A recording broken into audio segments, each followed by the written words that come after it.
Hi,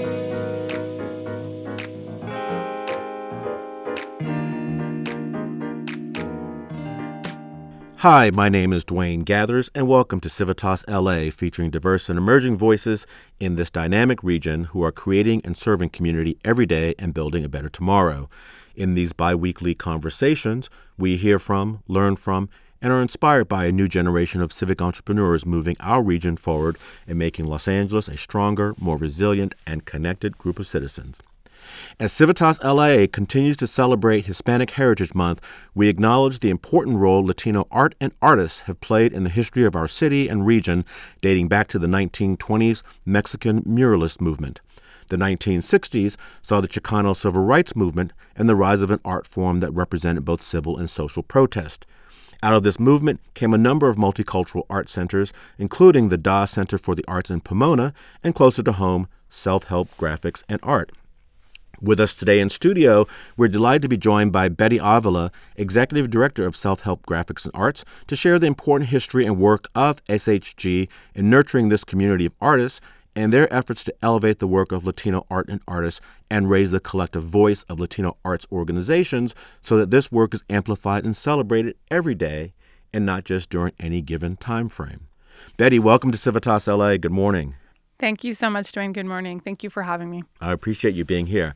So, Betty, we like to start off our episodes by asking our guests to give us a little brief personal bio. Share with us your story. I'm born and raised here in Los Angeles. I grew up in the Cypress Park neighborhood of Northeast Los Angeles. I love that little corner of the city very much.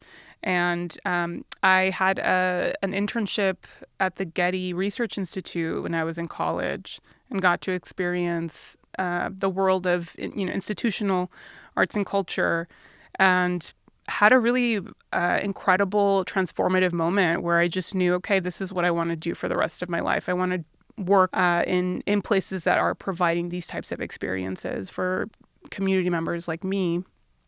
And from there, went on to sort of eventually really work my way east from the west side, from the Getty Research Institute, where I worked at MacArthur Park for a few years with the Levitt Pavilion, doing free summer concerts there, and then on to the Music Center in downtown LA, and eventually to Self-Help Graphics. So I really did make my way east to Self-Help, and I think for me, the incredible part of being part of the team at Self-Help Graphics and Art, but also just in this position, is that the first time I walked into the Self-Help Graphics building, which used to be on Cesar Chavez and Gage in East LA, I knew I wanted to work there. Wow. I had an incredibly powerful moment where suddenly I was in an art space where the art spoke to me directly. Mm-hmm.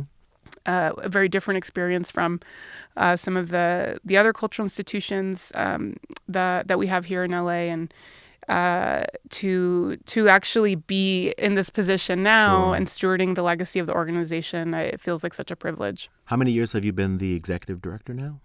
3 years as executive director and 6 years total with the organization. Wonderful. Quite a journey in the arts world in Los Angeles, which we'll hear more about as we continue our conversation. But before we get that conversation started, we always like to get to know our guests a little bit more through their Los Angeles, through our lightning round questions. Yeah. So these are opportunities for you to share with us and give us a little insight as to what you do when you're not running the Self-Help Graphics and Arts. So are you ready? Sounds good. Okay. We always like to hear about a favorite restaurant or two. Yeah. I really love Bocha LA. They just opened actually during the pandemic. It is a woman-owned Mexican restaurant in Highland Park on York Boulevard, and I highly recommend it. Okay. Favorite watering hole? Favorite watering hole, Verdugo Bar, which is in Glassell Park. Okay. Yeah. Okay. I'm liking this. Favorite place to take a visitor? Ooh, well, definitely Self-Help Graphics. Okay. I love Self-Help Graphics. I think depending on the time of the year, I will also take them to Grand Park in downtown. Mm-hmm. Mm-hmm. Give them wonderful. A little bit of a green space as well. Well, then I may know the answer to this question, since open space is so important to our region and such a defining part of the experience here. Share with us a favorite hike or favorite park. I really love Debs Park, which is also in Northeast LA, and it's sort of tucked between Highland Park and El Sereno. So then share with us a hidden gem, since we just completed an episode looking back at previous responses to this question. So share with us a hidden gem, something very few people might even know about. To me, the hidden gem is actually in Debs Park, and it's Audubon Center. Okay. The team there is amazing. It's this really incredible little, well, it's not that little, but the center where you can go and just be in nature and learn about the incredible resource that we have here in LA in these green open spaces. Mm-hmm. And I don't know if they're open just yet, but when they do, it's so worth a visit. It's beautiful. So the Audubon Center in Debs Park. We'll have to put that down on our list. Well, that's wonderful. Thank you so much for all of those responses. So let's talk about the organization. I know it was founded by Sister Karen Bocalero, a Franciscan nun. So share with us a short history of the organization and the community served, and tell us about Sister Karen. What's interesting about Sister Karen, she was an Italian American and Franciscan nun. Before that, she was a student of Sister Corita Kent, who was another famous printmaking nun. And as a student of this printmaking nun, Sister Karen was also a ceramicist. She was an artist in many ways. She liked to garden as well. But she came to East LA, was living in East LA, and understood that there was a gap and that there needed to be a space for Chicano artists. Mm-hmm. So she connected with the sort of what I like to think of as a motley crew of Chicano artists and two Mexican artists, and created self-help graphics. And the first home originally was in her garage in East LA. Oh, interesting. And eventually they moved into the first sort of official home of the organization, which was in Boyle Heights on Cesar Chavez. At the time, it was Brooklyn Avenue. And eventually would move into its iconic home in unincorporated East LA on the corner of Chavez and Gage. And that building is still there and still has the beautiful mosaic tile that was put up by an artist, Eduardo Oropesa. Mm-hmm. And then we've been in our current location since 2011. Wonderful. Well, the organization's founding is the direct product of the Chicano civil rights movement of the 60s. Can you share some insights on this Chicano arts movement and the impact of the movement? Yeah, absolutely. The Chicano civil rights movement and so many of the really historical moments of that time have impacted both what self-help graphics was when it started, but continues to impact who we are. And I often talk about this context for how self-help graphics came into the world and the sort of state of the East Side. So the major sort of catalysts that I see on the East Side, it actually started with the building of the East LA interchange in the 50s and 60s, where entire communities were displaced to make room for freeways. And communities that had once been whole were now separated by, these massive highways. Sure. And then in 1968, you have the East LA walkouts. Largest student movement up until then, where the 5 major high schools on the East Side all walked out in protest because of the situation that the students were in, the treatment, the curriculum, not being tracked into college track courses, being tracked into like mechanics and home ec and that type of thing. And also, just experiencing corporal punishment. Sure. Then you have in 1970 the Chicano Moratorium, which was supposed to be a peaceful rally against the Vietnam War. Okay. And, you have on the East Side, while the Black and brown men were a minority of the draftees being sent to Vietnam, they were a disproportionate number of the casualties. So the community on the East Side was feeling that heavily. Sure. And that peaceful rally turned violent. And, from what we understand, that was instigated by the sheriff's department. And it ended in the murder by the sheriff's department of Ruben Salazar, who was one of the only Latino writers for the LA Times, who wrote extensively about the plight of the Chicano community. And, it really was a time of I think, a lot of pain and sort of collective trauma, but at the same time, this incredible empowerment. Sure. And art is a huge component of that. And I think Sister Karen and the artists who started Self-Help Graphics really understood how that was needed, and how it was just, I think, first about really opening up the space, and then ultimately, evolving into the different programs that the organization offers. But it really was about just opening up space to build community. Absolutely. And certainly since 1973, you guys have developed a broad range of programs and services to support community, one of them being the professional printmaking program. So I'm curious to know about, key initiatives that you guys offer. Yeah, absolutely. I think the thing with prints is at its very basic level, it's cheap, it's fast, it's a great way to get a message across when you're working in social justice movements and work. And so I think in terms of the our connection as an organization to social justice, printmaking is so perfect in many ways. In addition to the fact that the founders had this training, but Sister Karen was highly concerned with nurturing artists, the professional development of artists, and her understanding of the incredible talent that she was seeing that wasn't necessarily getting access or opportunities elsewhere. And the program was formalized in 1983, and it's structured so that Self-Help Graphics is providing the studio space, the master printer, all of the materials, and the artist creates an edition, and that edition is split between Self-Help and the artist. And of the work that Self-Help Graphics keeps, 2 goes into our archive at UC Santa Barbara. Okay. So that work is available to be studied, to be borrowed for exhibitions. And we'll keep other parts of the edition for potential acquisition into major institutional collections. And then the rest we sell, and all of the proceeds of those prints go back into supporting the organization. But for Sister Karen, that split was important because she wanted the artists to walk away with something that they could sell. Sure. And I think that continues to be a huge part of our motivation today. And, in a different time when Sister Karen had started the program, it was sort of easier for an artist to take a week off, and dedicate to this residency in our studio. And now we're working with artists who, they're working in a gig economy. They have multiple jobs. They have kids. So we're also, in addition to providing the experience, the residency itself, we're also, as much as possible, providing some sort of honorarium or stipend for their time. And it's incredible because you get to see these legacy artists, who were part of the organization in the earlier days, and artists who have made a name for themselves since, working one week, and then you'll have, an artist who's in their early 20s working the next. And those artists both end up together in these major institutional collections.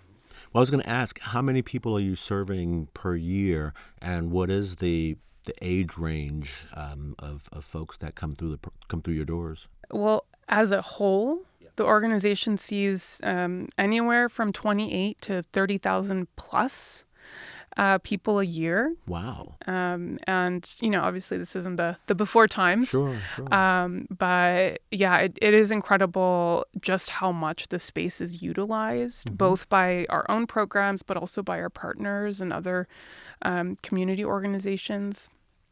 And, the age range is anywhere from families who come in with, their toddlers to elders. I mean, we really support the creative needs of the community in a broad way. And then we have these programs that really focus on artists as a community, and then that focus on youth. Okay. Does everyone have access to the facilities? And Yeah. Okay. Yeah. That's wonderful. It's totally open and available. I think that in some ways that's been what has helped to cement Self-Help Graphics in the community is that we're an organization. I like to say that we say yes more often than no. Okay. And in a lot of ways, the team has been growing to really support the demand and the existing output of that organization work. Well, certainly serving community has been an important value for Self-Help Graphics and Arts, and one of your signature community activities is, I think, coming up soon, and that's your annual Dia de los Muertos, or Day of the Dead celebration. So I think last year you were celebrating number 47. So tell us Correct. about that particular signature event. Yeah. So I think, now you look at Day of the Dead and it's so ubiquitous. It's everywhere. Disney made a movie about it. There's a couple of animated films on it. And when Self-Help Graphics started celebrating this tradition, it was not known to the community. It was very much a Mexican tradition, and it's celebrated in other parts of Central and Southern America. But it was at the time, I think, for Sister Karen and for the artists, a way to celebrate culture. For her, she was very uninterested in things like Cinco de Mayo, which were driven by alcohol sales. Sure. She wanted something that was more rooted in community, and it was the Mexican artists Carlos Bueno and Antonio Ibanez who brought this forward as a possibility. And so it started very small. It was very intimate. We got to do a very well-researched exhibition on Day of the Dead in 2017 as part of the Getty's Pacific Standard Time Initiative. And so I got to learn so much about it. And you see photos of the first celebrations, and it's very humble. It's, it's in the parking lot behind the building. There's people doing stuff out of vans, and there's things on clothesline. And then you fast forward to 2015, Bretton Wood was headlining our celebration. And it was just this wonderful ocean of people. And what I loved about that year for me was it's such an underscoring of the intergenerational nature of the celebration. Because you had girls, teenagers, early 20s who were just losing their mind about Bretton Wood, who's, he's got to be in his 80s, and who's this, doo-wop singer. And that experience, I think the Day of the Dead as a community celebration is something that Self-Help Graphics really created the blueprint for. Prior to that, and when you look at the tradition in Mexico and Central America, or at least in Mexico, it's more of a family kind of intimate experience. And so here it really became about community. Mm-hmm. And for me, it's very closely tied to this moment in time where the Chicano identity is still relatively new as a political, cultural identity. Sure. And the other very important aspect for me about Day of the Dead is the way that artists have been able to utilize it as a platform to touch on really tough issues. Mm-hmm. That's you have artists and community organizations and individuals who will put together altars dealing with, mental health, speaking about suicide, speaking about there's a beautiful altar by Joan Zamora, an artist who her altar was in honor of the people who had committed suicide by train. Wow. And that's such a specific issue, but it really hits on this mental health piece.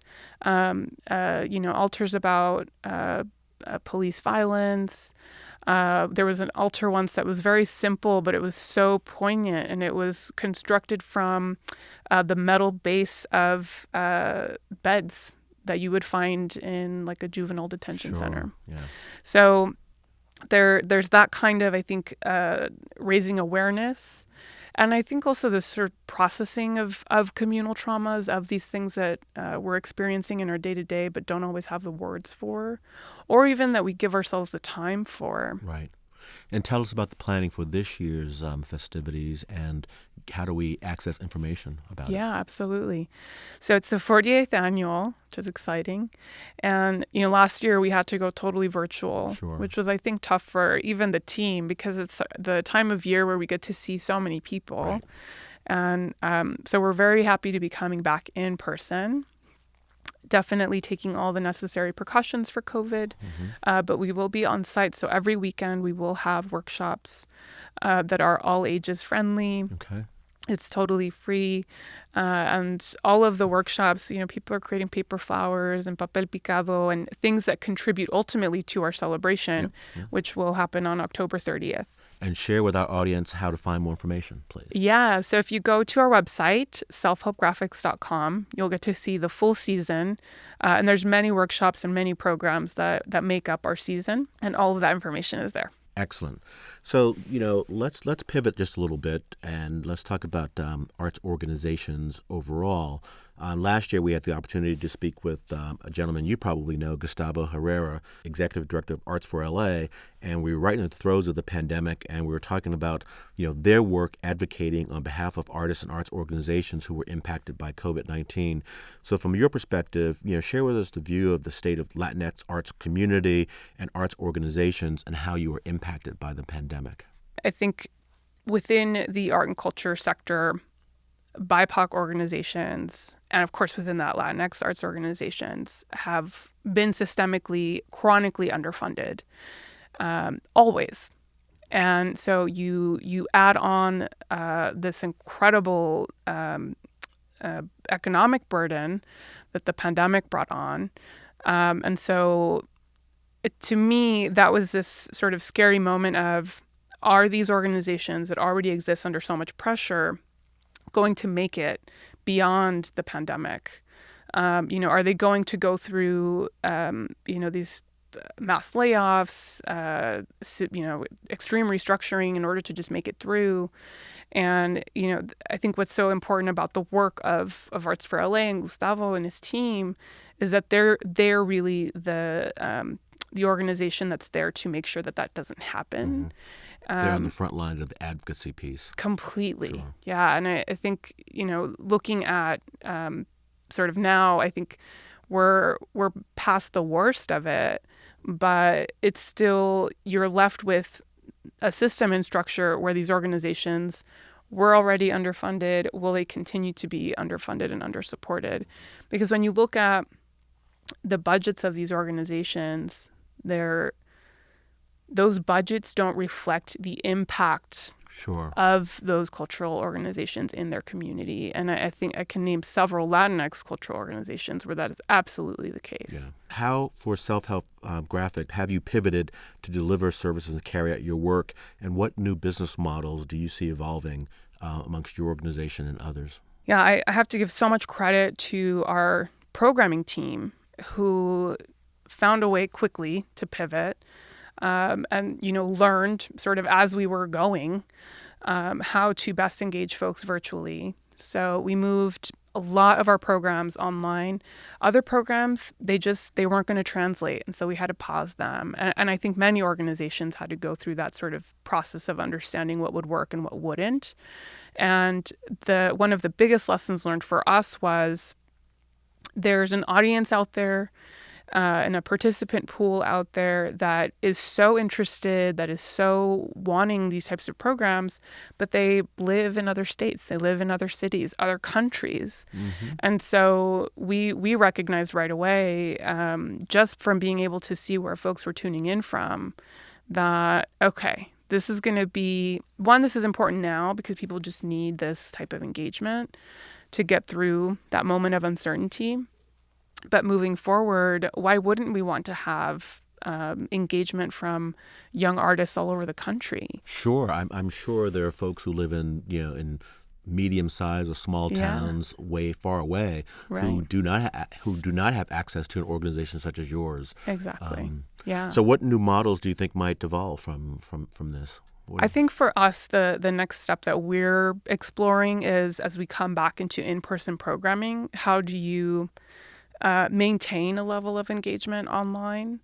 And so if somebody's not, sitting at home and joining us via Zoom, they're actually at Self-Help Graphics, mm-hmm. They're in our building. How do we make sure that the people who are watching virtually are still getting that same kind of experience? Mm-hmm. Mm-hmm. So I think there's a little bit of trying to figure out what that looks like. And then as we come back into the space, most of our programming is totally free. But when there is some sort of fee, again, it's very low, but how do we make sure that we're not losing out on that opportunity for virtual as well?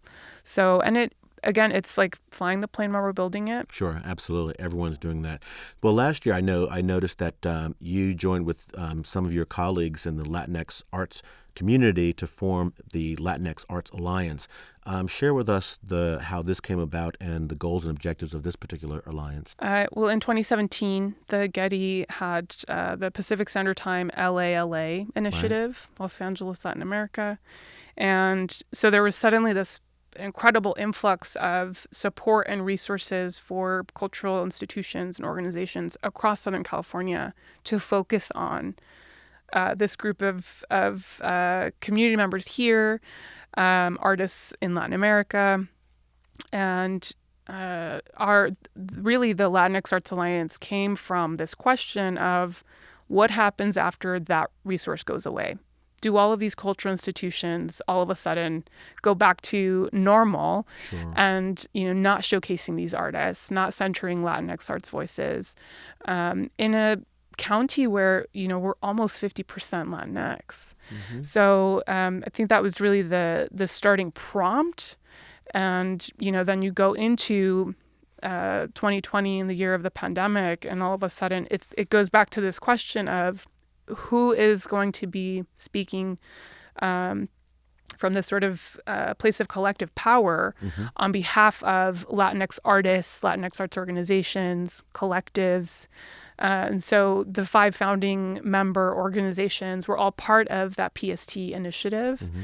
And who are some of those organizations? Can you share? Yeah, sure. So it's Self-Help Graphics, Spark, which is Social and Public Art Resource Center in Venice, founded by Judy Baca, the Museum of Latin American Art in Long Beach, the Vincent Price Art Museum, which is housed at ELAC, the East LA Community College campus, and La Plaza de Cultura y Artes in downtown.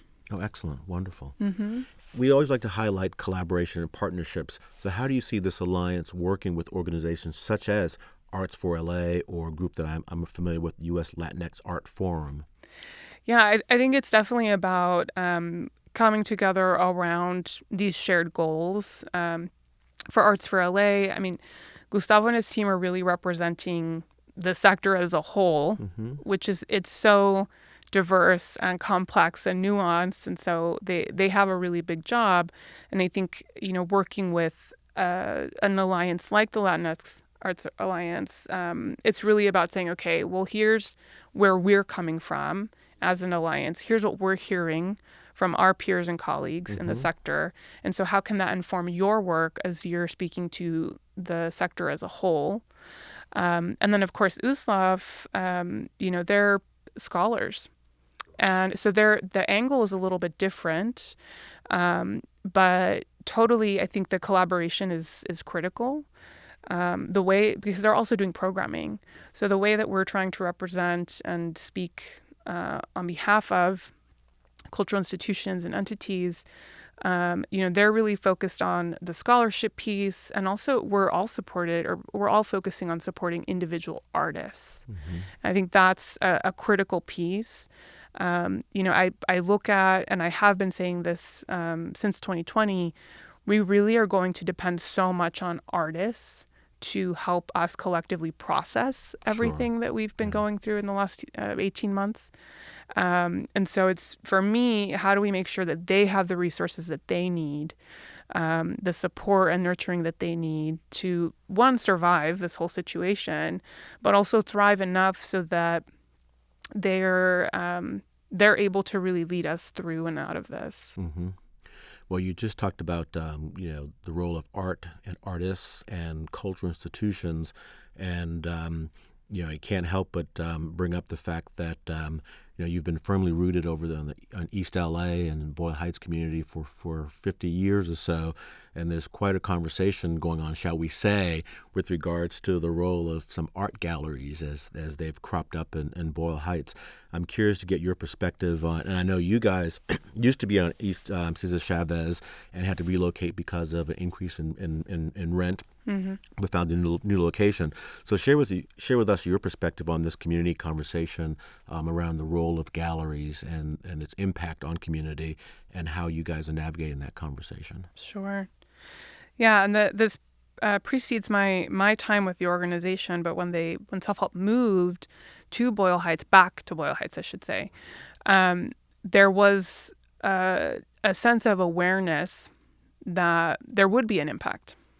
And there was a committee brought together. The acronym was Raíces, which means roots. Okay. And it was artists, it was different stakeholders, and it was really created to have that conversation. How can self-help graphics come in back into this neighborhood, and whatever the impact is, how can we minimize negative impact? How do we maximize positive ripple effects? And so when I joined the team in 2015, we were starting to see write-ups in the New York Times about gallery spaces that were opening up in Boyle Heights. And there was one piece that described Boyle Heights as sort of, this barren place with nothing but stray dogs and taco stands. And Self-Help Graphics actually wrote to the New York Times to say this is ridiculous. Like, this is absolutely unacceptable journalism. I always feel that the New York Times writes poorly about Los Angeles on any and every subject. Yeah. No, we definitely saw that in that moment. Another piece that was highlighting a new gallery that had moved from New York to LA. Mm-hmm. Where they're interviewing the gallerists, and there's this sense of like pride over, having to spend a little bit more money on their security system because the neighborhood is gritty. And it just, the way that the community was completely erased in that narrative was ridiculous and infuriating. And that, you start to then see more galleries popping up, more people coming into the neighborhood who otherwise would never have come in. And you pair that with Boyle Heights being adjacent to downtown, adjacent to the Arts District, and that's becoming increasingly more expensive. And that boils up into this moment of activism where folks are really pushing back against galleries. Mm-hmm. And I totally understand. I understand where that's coming from. Mm-hmm. Gentrification and displacement as an experience feels violent on the community. And when you can't put one singular face on that villain, I can see how it's, okay, well, let's go after what we can see. And, Self-Help, the location that we're at is along that corridor in one direction. We got sort of thrown in as a gallery. And I think for us, it was a moment to both sort of remain sort of rooted and grounded, mm-hmm. But also to reflect.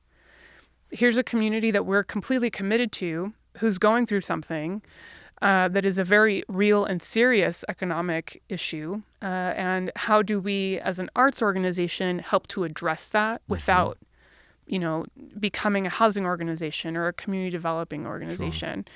And so that was really, it actually all came in the middle of a strategic planning process, which really informed a lot of how we moved forward in our planning and thinking. And one of those ways was, how does Self-Help Graphics become a better bridge for this community into the creative workforce of Los Angeles? Again, thinking about financially, how can we support this community through an arts lens? Okay. So that was one way. And then the other was really, we are going to set permanent roots here in this neighborhood. We're going to buy this building.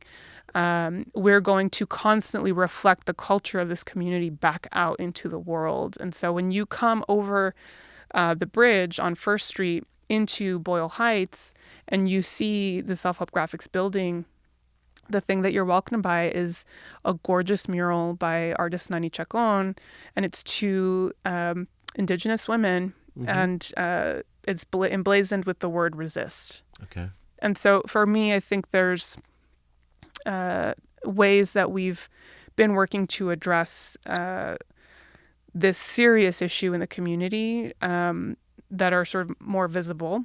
Right. And that includes coalition work as well. So self-help is part of a coalition called Eastside Leads, which stands for Leadership for Equitable and Accountable Development Strategies. Okay. So not sort of pushing back on development as a whole, but really saying, okay, if you're going to develop this community, it's going to be with us at the table. And that's a cross-sector coalition that we've been part of since 2016. Well, these are challenging conversations, and we've, had this conversation on a number of previous episodes. So appreciate hearing about this coalition. Sure. But as we wind down, I also want to recognize that you all, Self-Health Graphics, received just a wonderful recognition for your work that you're doing. And I read a blog post by the philanthropist Mackenzie Scott, who said that she wished that the title of the blog post, which it was not, would be 286 Teams Empowering Voices the World Needs to Hear. And of those 286 was Self-Help Graphics and Art. So that's a wonderful recognition. Share with us this grant that you all just received. Yeah, thank you. It was a very exciting and sort of game-changing contribution.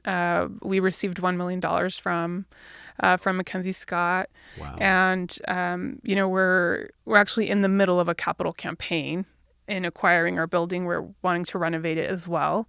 And, so that funding really, I think in a lot of ways validated the work, and a colleague and friend, the director of the National Museum of Mexican Art in Chicago, they also received funds from her. And he said to me, Betty, you have to see this as an award. Okay. This is a recognition. And instead of, a plaque or a trophy, it's actually money that you can work with to continue your mission. And I think he's absolutely right. I think it's both the result of the incredible longevity of the organization and the work in the community, but I think it also speaks to the responsiveness of the organization now. Mm-hmm. Well, I just loved her words from her post when she said that arts and cultural institutions can strengthen communities by transforming space, fostering empathy, reflecting community identity, advancing economic mobility. So those are wonderful benefits. So how does Self-Help Graphics plan to utilize this grant? Yeah, so it is going to the renovation of our site. We are in a former fish packing plant. Okay. Specifically sea urchin, Okay. of all things. And, it's been an interesting experience to have this creative mission in that building. Mm-hmm. But I think, in all of its time as in existence, Self-Help has never had a space that's really built out for our artistic creative work. And I think we're excited to finally provide for the community a place that is created with this work in mind, created with them in mind. And we're thrilled. I think we're hoping to break ground next year. Okay. And potentially be reopening the site and welcoming the community back into the space in 2023 for our 50th anniversary. So tell us about the capital campaign and how can others get involved? So we are currently fundraising for 2 phases. One is to pay off our mortgage. Okay. That's phase 1. And then phase 2 is the actual renovation. And so we're really close on phase 1. And now we're pushing more on the renovation piece. And so you can find more information at selfhelpgraphics.com. Okay. And if you look for, the support tab on our website, you'll find the capital campaign there. And it really is an incredible achievement. When Self-Help purchased the property in 2018, we were the 6th Latinx cultural organization to actually own its property in the country. In the country. Wow. In the country. Wow. And it took us 40-something years, 45 years to get there. Mm-hmm. And so we saw that as a community win. It's a win for everybody who's ever been through our doors, who's ever benefited from the organization, and for those who will in the future. And it's funny, being in a place that has that kind of longevity, I get to meet some of our elder artists who, maybe they haven't been back in a while, and they come in and they're like, yeah, and they're like, who are these people, and what are you guys doing now? And I'm like, well, that 18-year-old kid right there is you. Mm-hmm. Back in the 80s or back in the 70s. And that I think that cycle of nurturing creativity is it's what self-help is, and it's really what that building and that renovation is about. Yeah. And what do you think this particular grant from this particular philanthropist, what sort of signal does that send to others, particularly here in our region? Yeah, absolutely. What struck me about the Mackenzie Scott contributions was the amount of research that her team did. Sure. They knew a lot about us, and I think what it's said to me was there's trust here, that they're going to give this amount and that it's going to have impact both on the organization but the community as well. And that's actually something that we, the board and staff, have been talking about is, this is a responsibility. Receiving this level of contribution is a responsibility. Absolutely. And how do we then responsibly ensure that the community feels this impact sooner rather than later? So that I think the other thing for us has just been, for those of us who don't know, or for those who don't know the organization, to be introduced through this Mackenzie Scott announcement, and that trust that she's showing in all of the organizations, I think for us is an opportunity to then start to build up that relationship with a whole lot of new faces and folks who may never have heard of us. Well, I saw the list, and you are amongst a very impressive cohort of recipients. So, I really hope that, that stimulates local philanthropy here to see you, because I can, as I shared with you earlier, I did not know much about, if anything, about self-help graphics and art. So I hope we can share this episode to a lot of folks who become aware of what you're doing over there in East LA.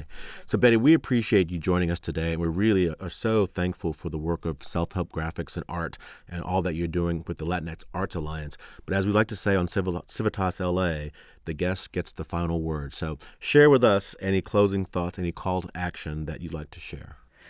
I definitely want to invite folks to come and experience the organization in person. Well, we're coming for Day of the Dead. Absolutely. So come for Day of the Dead, come for a season, and just stay, informed so that when you come to visit, you really get to experience the full robustness of what the organization is. It's hard to describe when you're not there, but, we will go from hosting 100 middle school students for a workshop one day, to opening an exhibition for an emerging artist the next, to hosting somebody's wedding. And I think that's what's so beautiful about the organization, is that it has this really unique role straddling the fine art world and us wanting to make sure that the work that's produced in our space is seen and collected in those spaces. But also we're so deeply community rooted, and we're an important part of people's lives. And I go back to that word responsibility. We take that responsibility very seriously, and I welcome and invite folks to come and experience it in person. That's wonderful. So I'm going to take you up on that offer, and we're going to do an on-location, that sounds good, 5-minute mini episode over at Day of the Dead. Love it. Thank you for this dialogue, and thank you for your service to our community. We look forward to following your work, and do not hesitate to keep us informed so we can share that work with others, with the CivitasLA family. And to our audience, as always, thank you for joining us today. We hope you enjoyed this program, and we hope you will join us in 2 weeks for our next great civic conversation. As we like to say on CivitasLA, until we meet again, stay strong, and don't forget to get involved.